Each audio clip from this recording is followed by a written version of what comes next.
देखो सारी चीजें पैसे के बिना नहीं होती।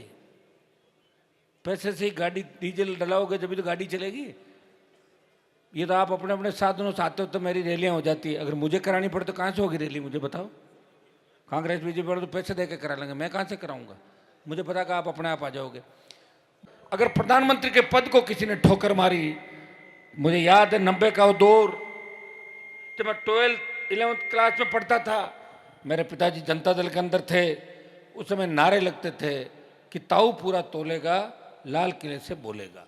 देश के अंदर वीपी सिंह अलग हुए राजीव गांधी से, सतपाल मलिक, जो स्वर्गीय सतपाल मलिक जी जो रहे नहीं हमारे बीच, उस समय नौजवान नेता थे, तारिक अनवर, आरिफ मोहम्मद, कई लोग जो राजीव गांधी जी को छोड़ के और जनता दल बनी, बीजेपी का अलायंस हुआ देश के अंदर।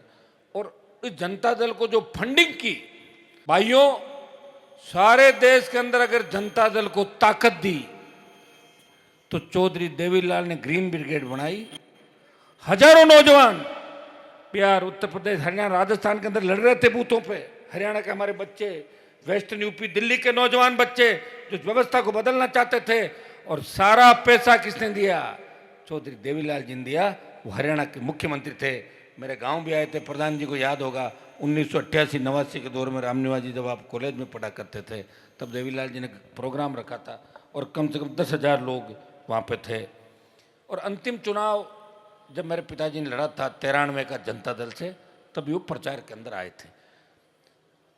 सेंट्रल हॉल के अंदर देश के सारे एमपी इकट्ठा। ये बात बताना इसलिए जरूरी है कि इस देश में सबसे बड़ा त्याग किसने किया, इस देश में सबसे बड़ा संघर्ष किसने किया, वक्त पे कौन भाग गया और कौन आपके बीच रहा। सेंट्रल हॉल के अंदर देश के तमाम जनता दल के जब एमपी चुन के आए, कोई यादव था, कोई जाट था, कोई गुजर था, कोई मीणा था, कोई शेड्यूल कास्ट था, कोई मुस्लिम था, कोई माली था, एक ही बात कह रहा था कि देवीलाल जी को प्रधानमंत्री बनाओ। कोई दूसरी आवाज नहीं आई थी। तो देवीलाल जी बन जाते प्रधानमंत्री, ताज तैयार था। वो गए, माइक लिया, मैं प्रधानमंत्री नहीं बनूंगा, मैंने वीपी सिंह को जबान दी है, पीपी को बनाऊंगा, और खुद वो प्रधानमंत्री बन गए। इतना त्याग अगर कोई कर सकता है तो हमारे किसान के बेटे इतना त्याग इस देश के अंदर कर सकते हैं। अरे भाई रुको एक बार, पैसा बाद में कर लेना।